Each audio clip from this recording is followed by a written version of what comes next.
At this time, I would like to introduce Dr. Pamela Whitten. She's in her second year as the Senior Vice President for Academic Affairs and Provost here at UGA.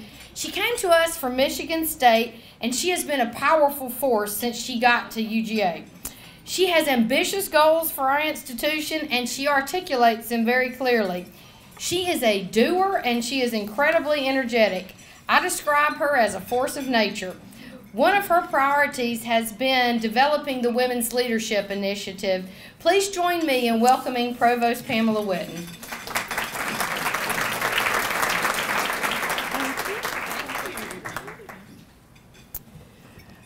So I have 5 pages of written prepared notes. I really do, that were given to me. And last night at dinner, Krista, in her very lovely way, double dog dared me not to come up here with 5 pages of notes. So I have nothing, and I'm just going to wing it instead. Perudo, first of all, where's our friend from Florida that spoke up this morning? Where's... What's my favorite color? Very good, very good. Well, we're so delighted to host this event at the University of Georgia, and so impressed, frankly, by the if you will, brain power and enthusiasm in this room from all 13 states and the District of Columbia, really addressing the really key issues of women leadership in ag. But if I can walk it back just a little bit, and I need to make sure that I give credit to our president as well. At the University of Georgia, we realized that we're no different than anyone else in higher ed, and frankly, we're not really any different in terms of demographics from most industries. And we looked at ourselves and we thought, okay, we've got about 35% of our faculty are women, and if we look at our leadership across the campus, particularly higher leadership, that number is about 25%. And even though that's just the norm, the president and I actually in a meeting one day in his office just looked at each other and went, that's just not okay. We just have to do something about it. And so from there, we went on to formally plan a women's leadership initiative that was launched this year that has multiple facets to it, all the way from very formal things we're doing related to recruitment and retention of women to a fellows program of a phenomenal group of elite women. And actually, Laura Meadows is in the first year. Laura, are you in here?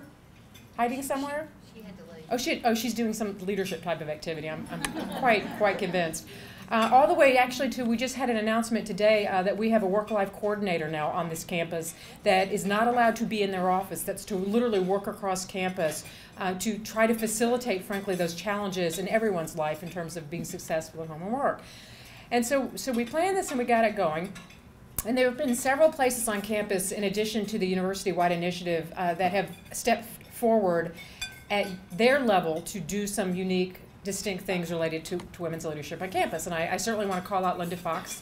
Her college, Family and Consumer Sciences, is one of those that took initiative beyond the university level initiative. He's not here, but our dean of the business school, Ben Ayers, also took the initiative and has launched some very important things in his own college.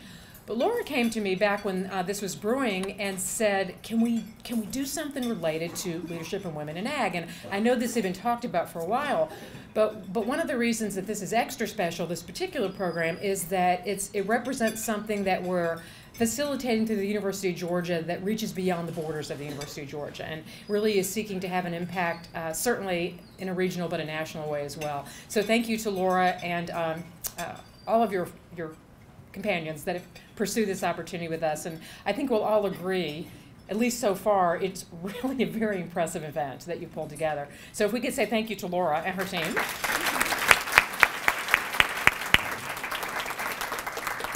So on that note, I need to sit down so we can hear some important comments from Krista today. But I think she told me last night I was allowed to say 4 things about her.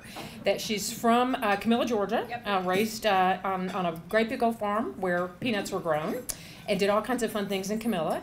That I was supposed to stress that perhaps the best thing that ever happened in her life was going to the University of Georgia.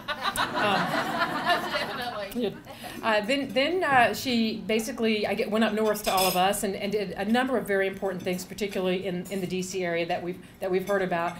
But finally, she asked me to emphasize and make very, very clear that the perspective of women leadership in ag and its future and where it needs to go is something that is very near and dear to her heart.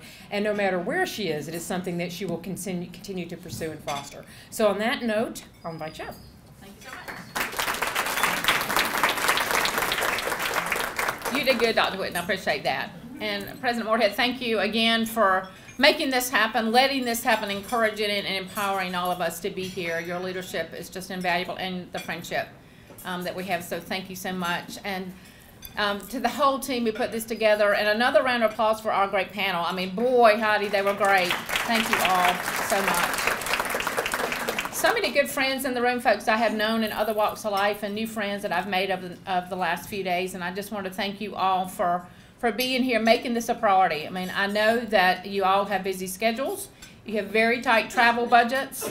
And so to say this is someplace I need to be, I want to be, so I can learn and take something back to wherever that might be, says a lot for the power, I think, of this industry, and frankly for the future. I'm going to talk a little bit more about myself in ways to kind of set the stage for why this is so important to me. When I graduated from high school and came to Georgia to school, I didn't even think about a career in agriculture. As you heard earlier, I think it was Dr. Harry Johnson talking about it was such a tough time in agriculture. And those of you, a lot of you don't even remember the early 80s, but a few of you might. It was very sad, tough times. And my family never once even thought about me going into agriculture. It was just not something we even considered.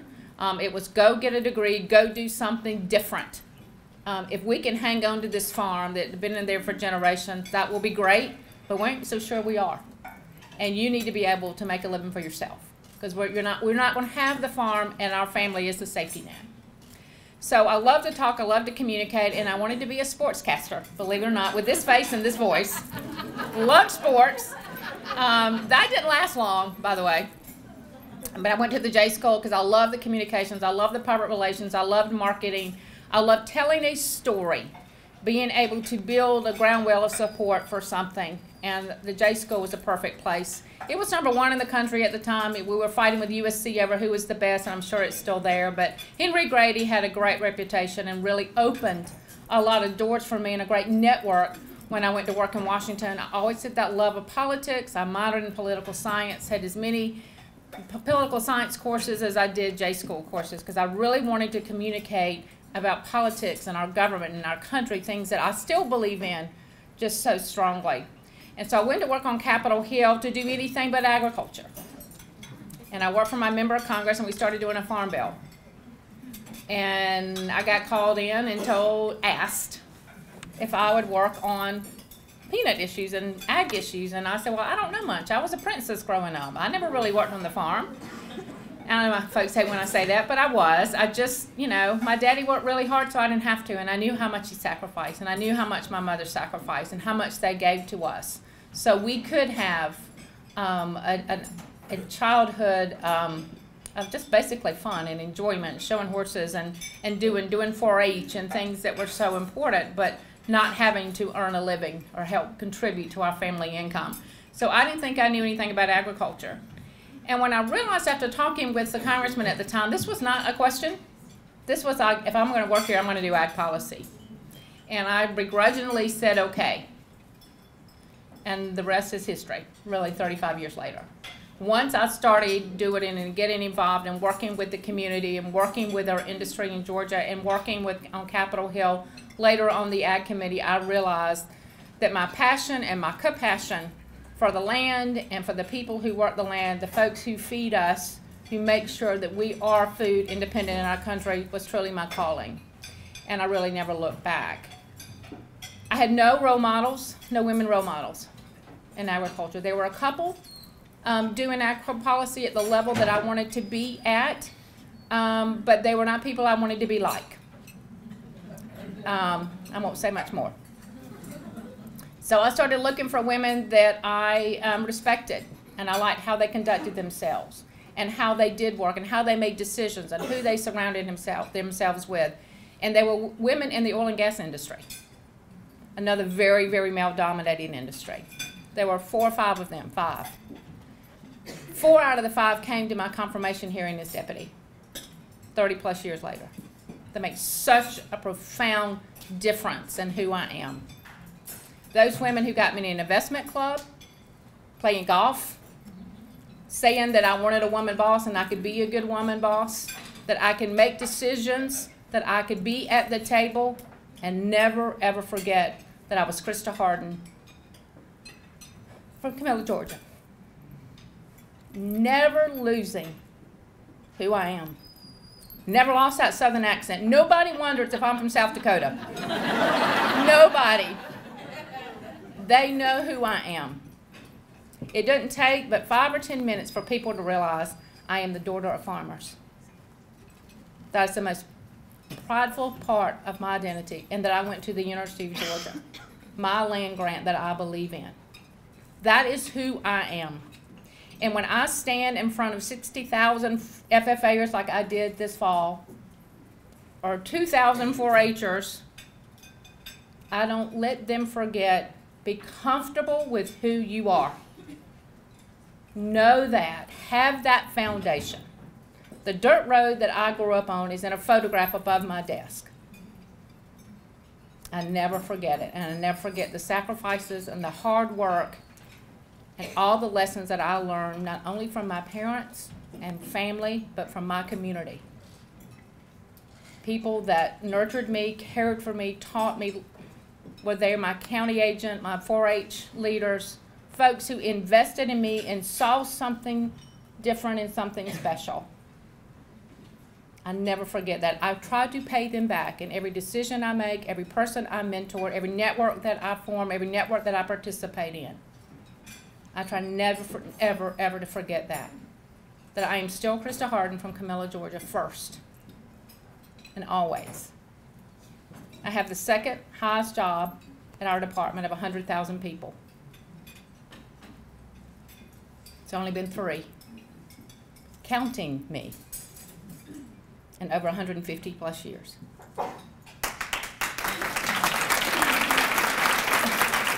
I'm proud of that, but I'm also embarrassed. How many bright, talented women who've been leaders across this country have not had that opportunity, who've not been able to do that? That's the part, is why we're here. It's so women know that they can do it. They don't have to be asked, they can volunteer. That they can participate, they can lead, their voice is valuable. It's important. It is critical. They're half the population. I said it this morning. Women are half the population. The buying power that women have in our country, and we're going to ignore that. We're not going to ask them what they think, how this will work. Does this make sense? We're not going to look at their research. We're not going to listen to their policy proposals. We're not going to listen to their voice when they communicate. We're not going to have them in the classroom educating our kids. Are we really going to ignore half of who we are as a country? I hope not. We can't. In most places around the world, women are the main farmers. Caroline and I were talking about this earlier. About 50% of the women are farmers. In our country, the numbers are closer to 20, 25%, depending on the state. In Oregon, it's over 50. In Georgia, a little bit lower. Often doing the work, they're often making the decisions, they're often making the choices, but we don't seem to value that. We don't give them the recognition that they should. And so all of you who are working in Extension, and many of you have such a responsibility and obligation and really exciting choice to be able to empower women to stand up and lead, encourage them. Unfortunately, they have to be encouraged sometimes. I go to a lot of classes and talk to a lot of students. I always wait to see who's going to ask the first question. If it's co-ed, guess who it is? Boys. Always. If it's all girls, they're tripping over each other to talk. But if it's a young class of students, co-ed, the boys, they don't care how silly the question is. They don't care if it makes any sense. They don't care if it's relevant. They're going to be first. The girl's going to sit there and say, oh my gosh, that's the dumbest question. Why is he asking that? That's, that's not, was he paying attention? Go to a high school classroom. Go to a 4-H club and see. In college, it gets a little better. The girls have a little more confidence, a little more empowered. Mom and daddy are not on their shoulders saying, behave, listen, act well. Remember? So I often call on people instead of asking for a question to make sure I see the person sitting there taking all the notes, hanging on every word. I'll ask her first. Sometimes before she has a chance, not to be the first person to answer the question. Our messages to young people, both girls and boys, is critical. They are our future, and I think we're in good hands. And we should tell them we think we're in good hands.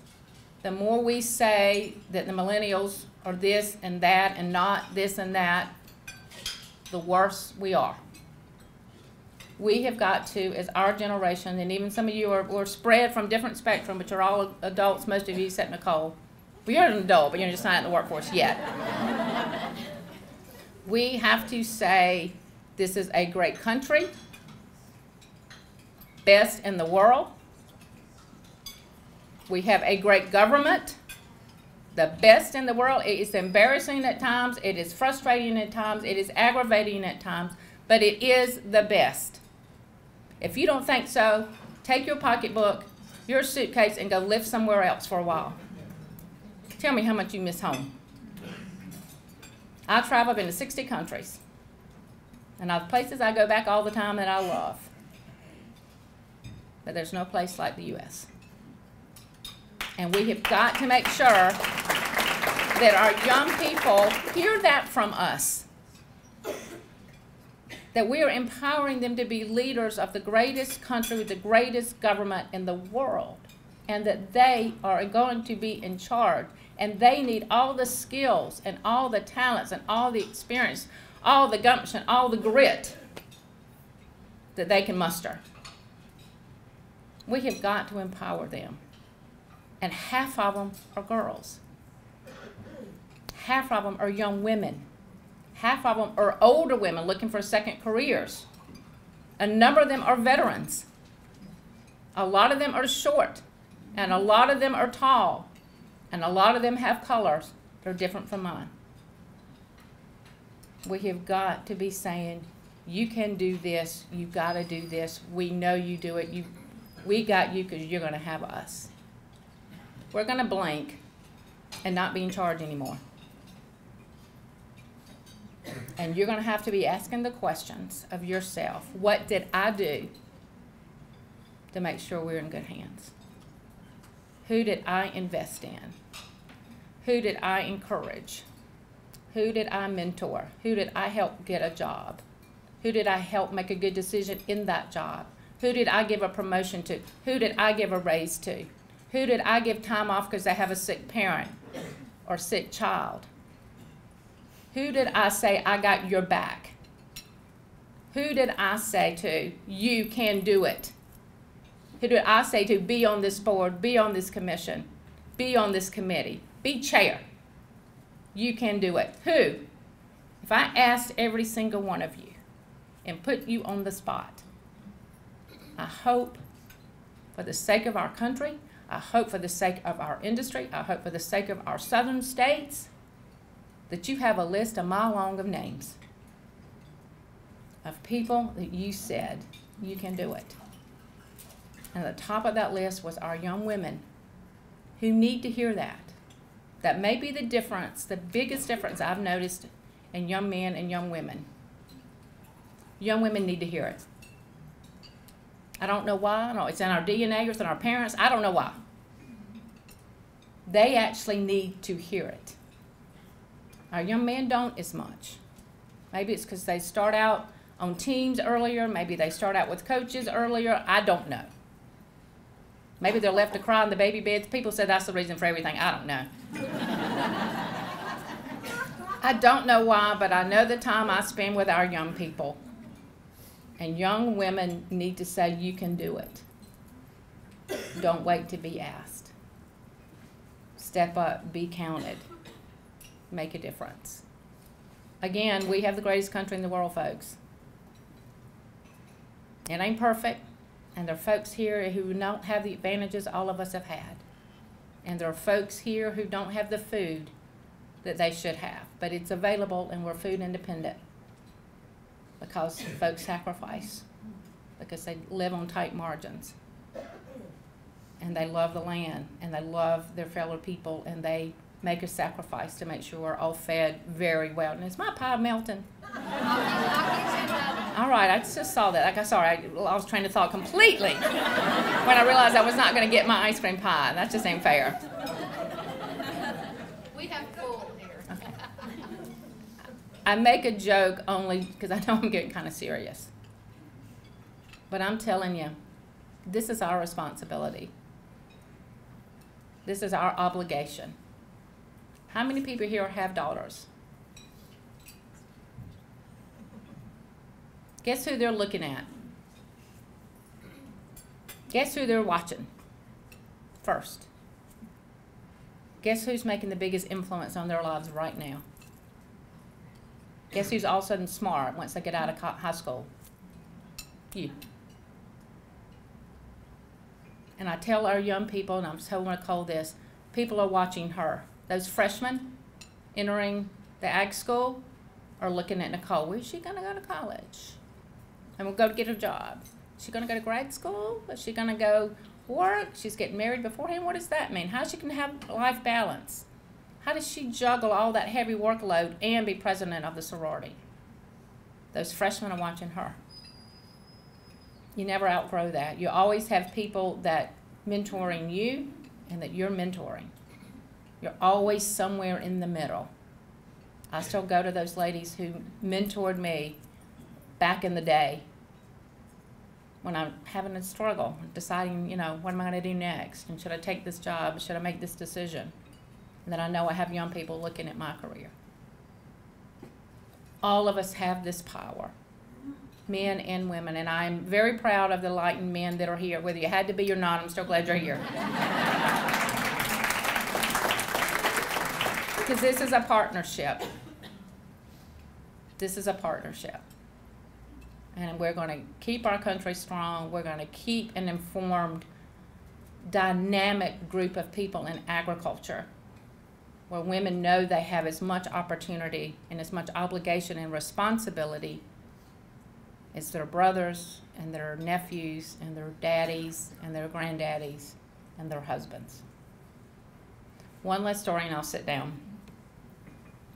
We did a mentoring event at USDA for women during our Outlook session, which is about 2,000 people. And a few years ago, we did a session, and a little bit like this morning, folks just milling around talking, a short program. I was the chief of staff to the secretary. I introduced our then female deputy. But, just really talking, and this young woman came up to me who's become a very, very good friend from Illinois. From soybean, she came up, she said, folks told me I should meet you. My family's in the soybean industry, and I want to make sure, I get to know you because I worked there for a long time. And so we're chatting. She's talking about her farm and farming, how excited he is to be back. And I just assumed, because I'm a traditionalist and I'm from South Georgia, and this is how I thought at the time, and I learned my lesson. I said, you and your husband. She bit my hat off. Kate Danner. And she said, Miss Harden, it's my family farm. My husband works in town. My brother works in Atlanta. I'm farming. This is my decision. The first 5 years, I'm working for my daddy. She said dad, probably. The next 5 years, we're partners. The following 5 years, he works for me. And I thought right then, what a great country.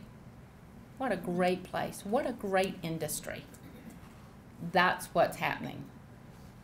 That is what's happening. She still has problems when she goes to committee meetings and is the only female.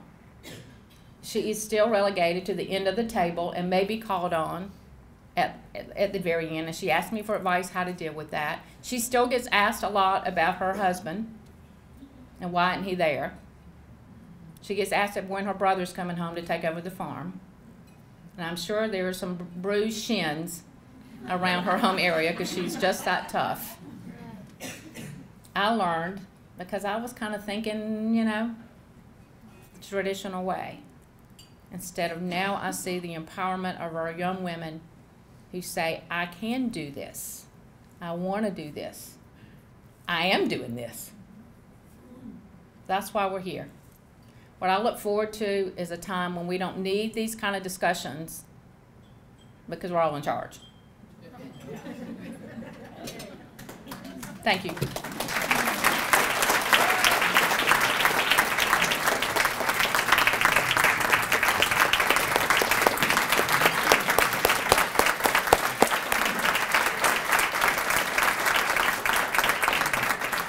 Okay, Krista, thank you for those inspiring words, and I'm not going to let you eat your pie just yet. I'm sorry. But I can get you another piece. At this time, we do have time on the program so that you, as delegates, can ask Krista questions. And, you know, it is so refreshing to be able to call her Krista. I've been practicing for about a month saying the Deputy Secretary. Now, Andrew, I will never call her the DepSec, sorry. But that's what Andrew calls her. But I guess you have to be in Washington for that. But in South Georgia, we call her Krista, and I think you can see why. She is so well loved, so well respected, and just such a leader in our industry. So at this time, we have up to 20 minutes. So if you can take that much, we will allow some interaction with you. So this afternoon, our USDA friends are going to have to leave before the last session. They'll leave at the end of the working session. So this will be your opportunity to ask any questions you'd like of Krista. So, okay. Now the crust is the best. If you can only eat anything, just eat the crust. It's a secret recipe. I'll tell you a great story. We used to make that ice cream in our Animal and Dairy Science Department creamery. We now sell our milk, so we don't actually make our own ice cream, but it was, yes, a fabulous recipe. So I'll turn it back over to you. Thank you so much. That pie is good. If you haven't eaten yours, please do, because it's worth every calorie. Now, don't be shy, please. Hey, Annie, how are you, my dear? I'm good, Krista. I'm Annie Dean from Alabama. I'm on the United Soybean Board, so you started about me a little ago. I wonder how we in agriculture, not just as women, have an advantage of being able to relate to families and to the purchaser. How do we put a good face on agriculture? And there's less than 2% of the population is now involved in agriculture. How do we keep getting our message across that we are good stewards of the land, we are producing safe food to feed the people? How do we get that message across? Well, I think you hit the nail on the head. I think we have a larger problem than just the gender issue or diversity issue. And Annie is one person who has definitely practiced what she preaches. When she said she's on the United Soybean Board, how many women are there right now? I think we're 6. 6 out of. I think they just appointed 4 or 5 more. So, you know, out of 50-something. And it's a tough group, a very traditional troop. I think we do have an image issue, if you will, in agriculture where folks who don't, that 98% of the population who just eats and don't really care where the food comes from, they're just glad it's there, and some of us, like myself, eat more than we should. They don't understand the sacrifice and what goes into making sure that we have it. They don't understand what it means to be food independent as a country. We have been, in the past of our country, we've been energy dependent, gas and oil, y'all know that. And you remember long lines, some of you do, some of you are not born, but you remember high prices and just in the short term because it's controlled by somebody outside of our country. What if our food was controlled by somebody else that didn't like us, who wanted to punish us by making sure we could not have certain things like meat or vegetables or some of the fruits, that we had to go somewhere else to get that and bargain and give up things that we believe in to make sure that we got food? Can you just, I can't fathom it, frankly. But if you can, if you're a sci-fi kind of person and you want to think about it, do. That's the part that we're not connecting the dots on, is what it means to be food independent and how strong that makes us as a nation. It's just as important as all the tanks and all the armies and all the bullets and all the missiles. Because what happens when somebody's hungry? I'll tell you what happens to me. And I don't ever really get hungry, but it gets mealtime and it's been a few hours since I've eaten and my head gets a little you know, like my stomach's kind of talking to me and I'm not paying attention. Another hour, I'm getting irritable. Another 30 minutes, I'm downright mean. What if it was days? What if it was weeks? When you really hadn't had enough and you never had that gnawing go away. That's what could happen to our country if we don't have people like Annie and others. Cindy this morning, others who make that sacrifice. People like my daddy, people you know and represent and care for. Maybe you work on a farm. What if they did not do that anymore and said, to heck with it. Tired of being broke. Tired of gambling every year. Tired of worrying. Tired of regulation. Tired of wondering where my labor's coming from. Tired of Mother Nature. She just is so mean.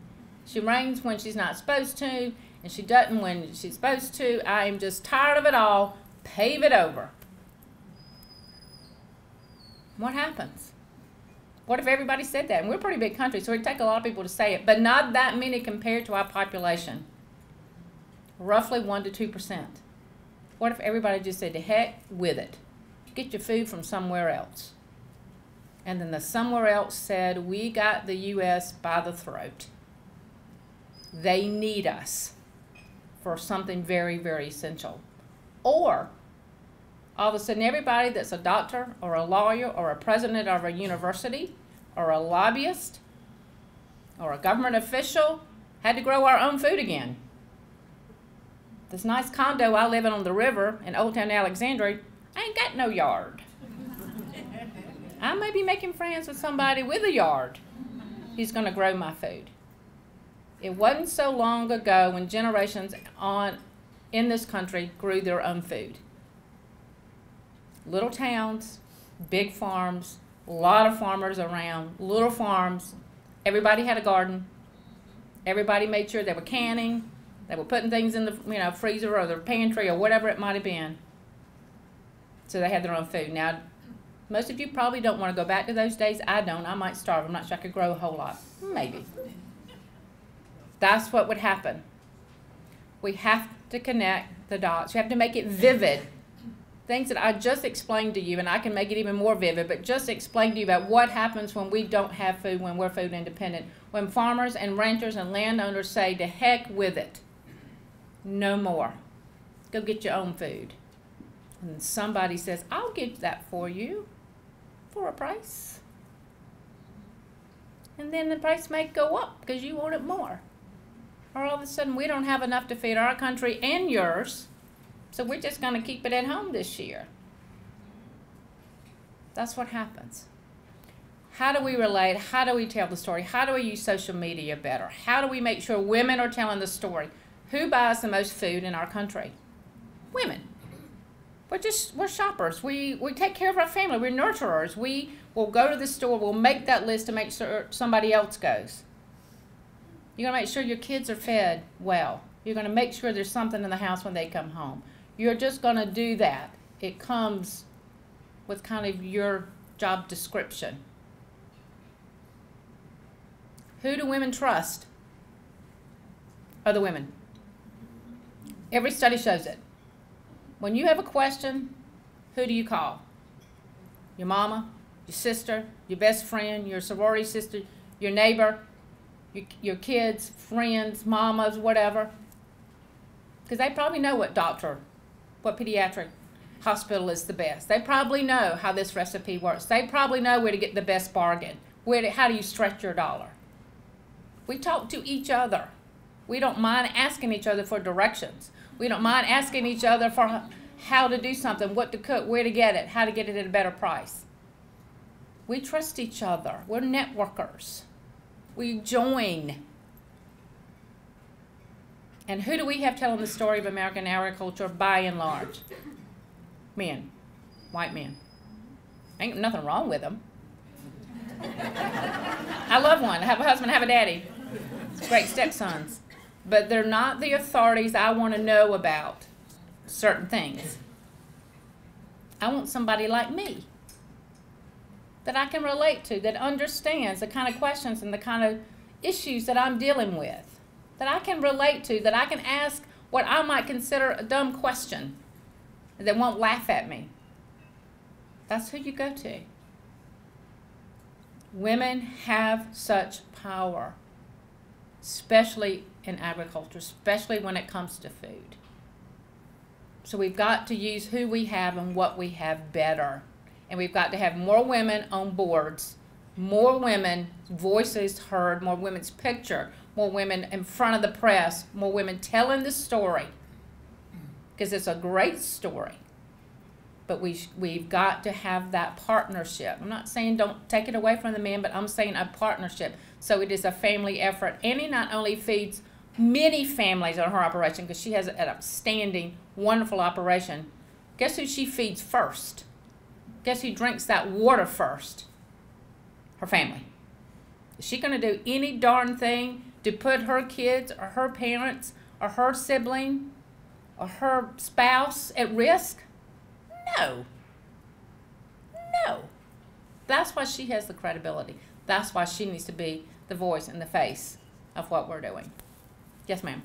Jennifer Whitaker, editor of the Georgia Farm Bureau News. It's been a pleasure to follow your career. A couple of weeks ago, it was announced that you're leaving the USDA soon and going to Dow, I understand. No, where I'm going has not been announced. Okay. Well, And that ain't correct. So, that just goes to prove everything you read in the press is not correct. true. Tell us about your decision to leave the USDA, how you're considering the next step in your career. And like you've had a very successful career through the years, how did you make those decisions of what you would do in transition? It's a great question. It's always good to see y'all. Y'all have been very kind to me in my time at USDA and before. I'm leaving because I have to leave. I'm a political appointee. Our term is up at the end of this calendar year, or we're into January of 16. So really the decision to go was something that, I had to be thinking about, and more than I wanted to. It's interesting, the last deputy secretary in the Bush administration, a good friend of mine, Chuck Connor, who's now the CEO of NCFC, the cooperatives, came to see me 2 weeks after I was deputy. So I'm like, Chuck, tell me what about the job, what do I need to do? And he said, oh, Crystal, you got it, you can do it blindfolded. One piece of advice, don't wait too long to leave. And I'm like, I've been here 2 weeks and you're telling me to go? I just was just in kind of a panic. But what he was saying was probably pretty good advice. At the end of an administration, all your friends are looking for jobs. Everybody in the administration is. It's a time of turmoil and tension and pressure. So think about it. Don't wait till you have to. I'm not a wealthy person. I'm a person who needs retirement. I'm a person who needs a salary. I'm the breadwinner of my family. My husband's retired. He was almost always in government as well. So to have the lifestyle that I've gotten used to and like, I need an income. And I want to stay in ag policy. I am getting older, but not old enough to really retire. Even to Camilla, I don't think I could make a good living there. So I started thinking about a year ago about what's next and how do I continue my platform? How do I make sure that I continue to have a voice in this great industry? How do I talk about new and beginning farmers, which is one of my strongest passions, which weaves into what I do with women and encouraging and empowering women. So I started, just kind of muddling over, not in like, I gotta go, but what's gonna excite me? Regina will tell you, who works with me, I come into my office excited every day. If I'm not the first one there, I'm one of the first and one of the last to leave. I love what I do. And if I give advice to any young person, it's love what you do and do what you love. I don't care what it is. If it's digging ditches, if it's picking grapes, no matter what, love what you do. Because when you don't, every relationship in your life is bad. Your health is bad. It's bad with your family. Your friends, you're grumpy, you're tired, you're irritable, you're unhappy. Get out, do something that you love. And that's what I wanted to look for, something that would give me that same joy and that same meaning that I've had my entire career. So it came sooner than I want. Am I excited about going? No. I cry a lot. I get sad. I will never have the kind of platform I have now. This is what's good about our government, to give little country girls like me the platform to talk and to lead and to hopefully make a difference. What a great country we have that. And I know this time will never be duplicated. But how can I stay in our industry, have retirement, have a salary, do something meaningful, and then something that's also important to me is to be challenged. It'd be easy for me now to say, well, I've kind of peaked, I've done that, but I wanted something that's going to stretch me. What do they say? Life begins at the end of your comfort zone. My comfort zone keeps getting stretched. When I was 30, turned 30, I was working on Capitol Hill, and I didn't go to work that day because I thought I had peaked. I thought life could not get any better. I was chief of staff to the member of Congress from my home district. 30 years old, bossing people around a lot older than me, making decisions. I had fancy title. I thought then a pretty good salary. Now I don't know how I ate. I just thought, you know, this is it. And my friends luckily came and dragged me out of bed and said, get up, you lazy, sorry thing, we're going out. So I'm doing something that I hope will help me continue to do the things I love. And it starts with agriculture, it starts with women building our industry, getting recognition, as Annie was saying, for what American farmers do, and helping folks realize that it's women and men involved in this great industry. So I wish it was, next December and I could have another, great few months of travel and speaking and empowering and talking and leading and doing those things. But I also learned, I'll tell you a story on myself. I was interviewing for a group in agriculture, significant organization in agriculture. I was the only female to make it to the finalist. And the all-male, white male selection committee asked me if I had any management experience. We have 100,000 people at USDA. It's a corporation. If we were a bank, we'd be 7th because we made that many loans to rural communities and to farmers. I had been the chief of staff for 2.5 years for what the chief of staff to the president calls the most effective secretary in the cabinet. And I've been deputy secretary and a member of the president's management council for the last 2.5 years. I make big decisions. I hire and I fire. I've been CEO of a group and had to make payroll every 2 weeks. I've managed. I was so offended I almost got up. But I just asked. I kind of described how the secretary is like the CEO and I was his chief of staff and I was his COO. By definition, my job description says COO of the department, Chief Operating Officer. That is what is in my title in the law. So I kind of described all that for the folks and just giving them the benefit of the doubt that they just didn't really understand. That I've had a real job. Not just a figurehead, not just a title, but I had to work and make tough decisions. And then I asked them if they would have asked the same question if I had not been female.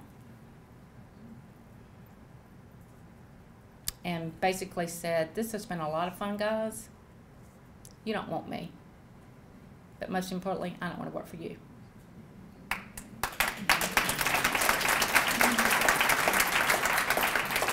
But what it taught me was it was going to be a tough move. The things that I took for granted because I thought it was understood what I had done, what the jobs required. I still realized the industry that I love and care for and nurture and want to be recognized as the best still had a hint of bias. Cindy. Thank you so much. You're my leader, and I'll follow you anywhere. So wherever you go, I'm following. But what can we do? We're here, and what can we do to help, to assist, to make this continue on? I mean, it's not, for you, it's never a one-time thing to do anything. That's not you. What can we do as women here, and women across this country, to still be able to take this as our cross that we bear, to go to the next level? what can we do? How can we assist you even more so? Well, it's not assisting me, and I appreciate you saying the kind things. And you know, if this was about me, and it ends when I'm gone, oh gosh, what a failure. What a failure I am. If this is really just about a country girl from Camilla who still loves and believes in her industry. What you can do is take this back to wherever you are. You can duplicate what we just did today and what you're doing this afternoon at a much smaller scale.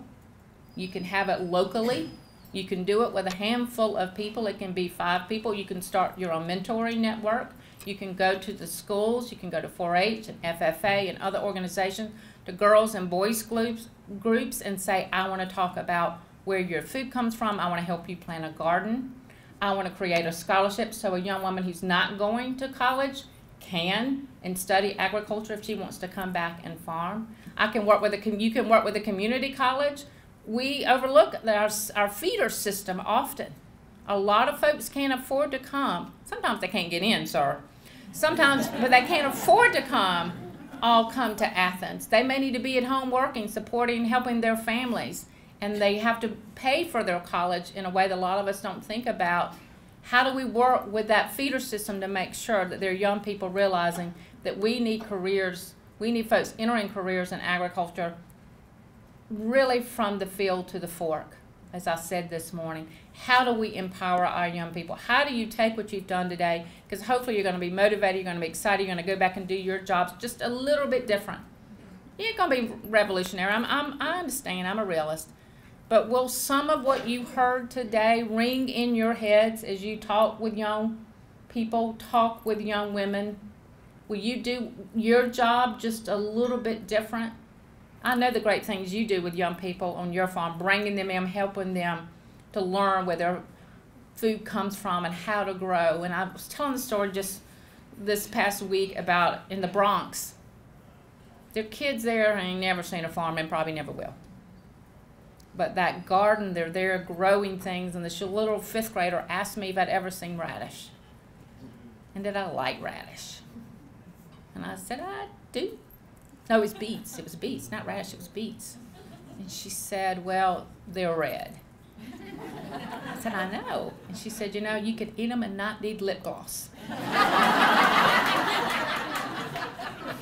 5th grader in the Bronx, that's her connection to her food and to agriculture.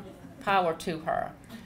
Those kinds of conversations, not being afraid to have the conversation, not being afraid to, when you go to a meeting, whatever the meeting is, taking a carload of young women with you. Saying, come, listen, and learn. Come to this farm, come to this meeting, come to this county group. Participate, empower folks you know, folks you don't know. You never will, you just won't know the one that you really made a difference in. The other things is volunteer to serve on committees and groups. Poor Annie, I'm telling you, it's tough to be on USB.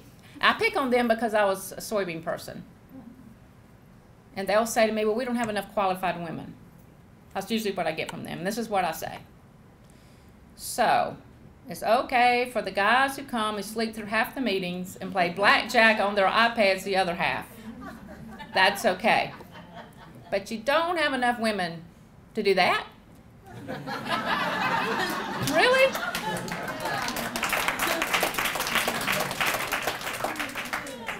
As you can tell, I am not shy and I push back. I use my manners, my nice southern accent. I am never rude and I never use an ugly word, but I don't let anybody get away with it. I don't let anybody come up with flimsy excuses to me that do not hold water anymore. You cannot tell me there are not women out there who are bright, smart, talented, committed, hardworking, good decision makers. You just can't. People of color, people who want second careers, people who came here from another country, people who look different than I do. You cannot tell me in this rich, vast country that we have. Really? You can't find anybody? Maybe you're asking the wrong questions. Maybe you're asking the wrong way. Yes, ma'am. My quick question is, now that Tell me where you're from. such an amazing career, what are the challenges that you Who are you and where are you from? I am an extension agent in North Florida. Oh, good. Where in North Florida? Swanee County. I know Swanee County. So, I'm South Georgia. So Florida, it's just a little arbitrary line there. Except y'all all go to Florida and we go to Georgia. That's the only problem I have with y'all. Problems facing agriculture, some I think are very obvious, is truly our bench. The average age of the American farmer is 58. In our state, it's a little higher than that. It varies across the country. How do we attract young people? Water, climate changing, having to mitigate and adapt to changing weather patterns, new pests, erosion issues, just terrific problems that we have. Our weather patterns are just so terrific now. We've always had kind of weird weather. We know that we're a big country, but the storms are more fierce. They come at different times. So the expectations of when you can plan and harvest, or what you've always done or your grandparents did, don't work anymore. So making sure we have the latest intel, the latest research. Invest, invest, invest. You should all be talking to your decision makers, and I'm not supposed to lobby, he's the lobbyist. But I want to tell you, if we have got to have agri-research, we are a drop in the bucket compared to every other thing. And I'll have to go through my story again about how we need food. But why don't we invest in agri-research? UGA is the #1 poultry lab in the country is at UGA. For the center of all the work that is done is housed here. This great new facility, state-of-the-art equipment, the best researchers, which will feed into the entire industry. And we have a hard time getting even our own delegation to recognize that.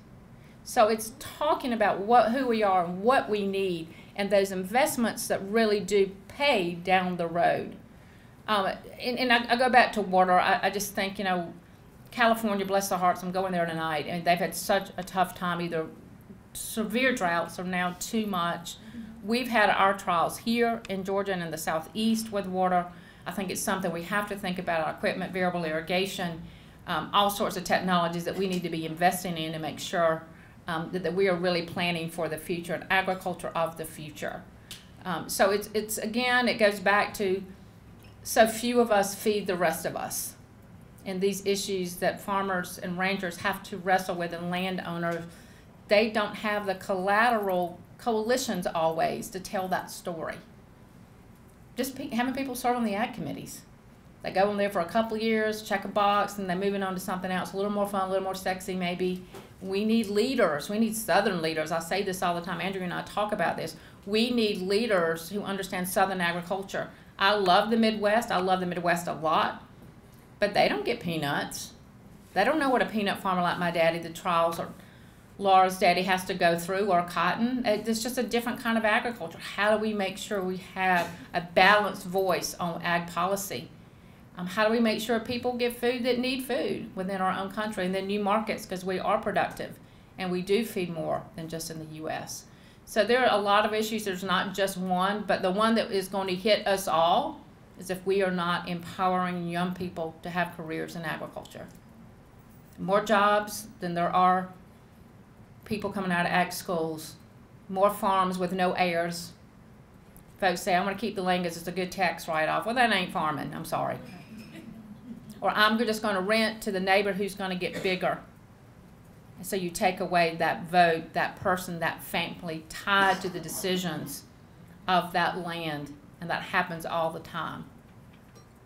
Those are the kinds of things that we, as U.S. citizens, as consumers, need to be thinking about, need to be considering. How do we make sure our tax policies? Kids tell me all the time, Ms. Harden, I'd love to come back to my family farm, or I'd love to get into farming. I don't own land, but I'd love to. But I have this college debt.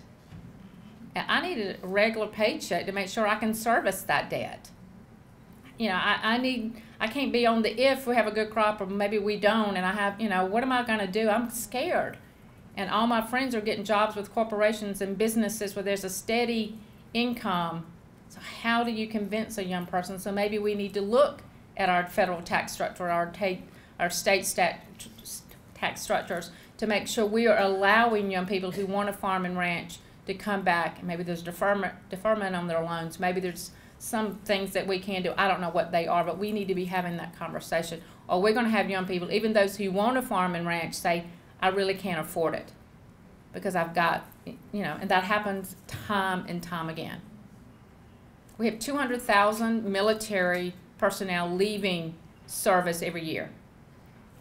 One thing we are doing is partnering with the Department of Defense, USDA is, to make sure we are talking to those veterans coming out saying you can go back to that small town, you can go back to that farm or ranch, think about a career in agriculture. We joined TAPS, which is the Transition Assistance Program. We have materials. I've spoken to a class at the Pentagon to say, think about coming back to rural America, think about a career on a farm or ranch. We've got to be having the conversation with different people in a different way. Well, we're gonna have a different conversation in a couple decades around here. Sorry, I get long answers. I can have 20 minutes like that. One lady stood up. You have time for her if I do short? Okay. Michelle Williamson, Strawberry Producer, State of Florida. As Farm Bureau members and members of other commodity organizations and everything, we're always taught, tell our story. It'll make a difference in policy and everything like that. But as a producer, we've been working some of these same issues for 20 some odd years. Are we telling the right story? Are we telling them to the right people? I think that's fair. Give us? I think it is fair. I think we have been saying, I think a couple of different things is we're not telling it in terms that people relate to today. Folks are so removed from agriculture in general. We kind of start in the middle. We start saying, assuming everybody understands what it goes into agriculture, what the risk you take, the costs that you have. So I think we really need to break it down and tell it in a different way. Use your story in a different way. We are very comfortable talking to ourselves. It's not just members of Congress. You know who they are. They need to know who you are. I've got their cell phone number. But they need yours. They need to be calling you saying, how would this tax bill impact you? Not just during Farm Bill. How does this impact you? And not just a no vote. Well, a no vote. Why a no vote? What is the answer instead of? Things aren't black and white. The world is not. It's a lot of gray in there. So what is the answer? And just saying, heck no, we won't go. Heck no, we don't like this is not enough anymore. It's this won't work, but this would. And that's what's the starkness, the decisiveness of where we are right now is not healthy. We're not getting anything. So telling the story differently, telling it to different people, helping folks understand. And a lot of you are very good about opening up your farms, and it's scary because you don't know who's coming and you don't know what they're going to say, what they're going to post. And I understand that 100%. Daughter of a farmer, I get that. But if you can ever make sure that you are talking to folks who don't get it and it is risky, and empowering women to tell that story. The other thing in our decision makers, there's so much turnover. The folks you were talking to 10 years ago, 5 years ago, 2 years ago are gone. That young staff person that you got to know and love is in law school, hopefully at Georgia. So it's more of a constant process, and I know y'all come, it's delegations, and I normally meet with, and I love the Florida group actually that comes. I love the folks that come up and talk. But when I ask them about the members of Congress they're meeting with that are not involved in agriculture, not from their state, like, well, we couldn't get a meeting. We wanted to, our schedule got busy. Half of us went here, the other half went there. We only met with a junior staff person. It's always 1,000 excuses, and I've heard them all, and I've been a lobbyist, I've given them, I understand. But being persistent, looking for pockets of people who are not traditional supporters of agriculture, building a different coalition. A lot of times it's in nutrition. A lot of times it's folks that a lot of us don't understand are the best partners and have insight into decision makers that we may not have in agriculture. Building that earnest, honest, giving coalition where both sides gives can be very valuable and important. It can be that way with conservationists as well. The Hook and Bullet crowd has a lot of urban people who just like to go hunt and fish, who don't own land but may lease it, but they want that land there when they, want to leave their city house and go out there and do it. They are great coalition members looking beyond our comfort zone. Building a coalition, you know, I always tell women to build a coalition of moms in the biggest city near you. Educating them, starting there. People who like you, might have been college friends, it might have been people that you have known or cousins who moved to the city who had a little bit of farming because they grew up in a small town. You can find 1 or 2 people and say, have a group of people in your home and let me come talk to them. Or have them in my house for coffee and strawberry shortcake. There's things that mean you have to get out of your comfort zone, that you have to stretch yourself. You have to talk to people who are going to challenge you, who are going to not believe you the first time. I walk into places, and this is a great university and one that I love and respect, and usually has a very good basketball team. It's not as good this year. Duke. One person in this great big room of students grew up on a farm. They're all from the city. No interest in where their food comes from except for regulating and controlling it and changing it. You have to walk in there. A lot easier to come to UGA and talk to these great students like Nicole. Boy, that was just easy. Much harder to go to Duke. Much harder. But if I'm just going to land grants and talking to people who are already there because they've chosen to go there or somebody made that decision for them, we already got them. I have to go somewhere they don't. You know what Stone Barns is? Do you know that? In upstate New York? The camera's running. I can't say exactly what I mean, but not South Georgia farmers. A room full of do-gooders who believe with their heart and soul what they're talking about and the type of farming they're doing. And I go there, this country girl from Camilla, Georgia, and talk my story to have to convince them, as someone said, it was going to the lion's den. But if I don't do that, and if you don't do that, and the rest of us don't do that, how do we really expect them to have good, balanced information from somebody credible, reliable, who does know? It's harder, it's tougher, and people are not going to stand out when I walk in. They don't like me. They don't believe me until I tell the true story. And I tell it with the same passion and compassion and commitment and dedication that I do to y'all. And do remember that you have to keep saying it over and over and over and over and over and over, because there is so much noise in the system. There are so many people saying the other thing. Roughly 1 to 2% versus 98, 99%. How many times do you have to tell that story to balance that out? But thank you for doing that. And don't underestimate the person that you might have met on Capitol Hill or in Washington or sat by in a plane, or one of your kids' parents who doesn't know anything about agriculture. Don't underestimate the difference you can make, because you are credible and you are doing it and you're feeding your own family first.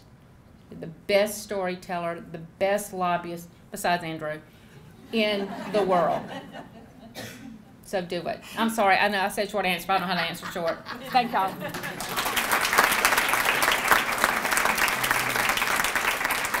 Thank you so much, Krisha. It is just hard not to feel the passion when you are around this lady. She's awesome. As my daddy always says, somebody's going to farm that land. We just want to be sure that those farm families will be able to sustain their farms and be able to go back, and it'll be a choice. And if we don't tell the story, I don't know who will. We have got to be empowered to change that public perception of our industry. At this time, I would like to thank Krista. I've got a small token of appreciation. I love presents. Some UGA memorabilia. You have made this day so special, and this afternoon when you are in the town hall meeting, generating the great ideas that we know you're going to generate, Krista will be walking around. She'll be visiting at your tables, and you will get to have more of a conversation with her.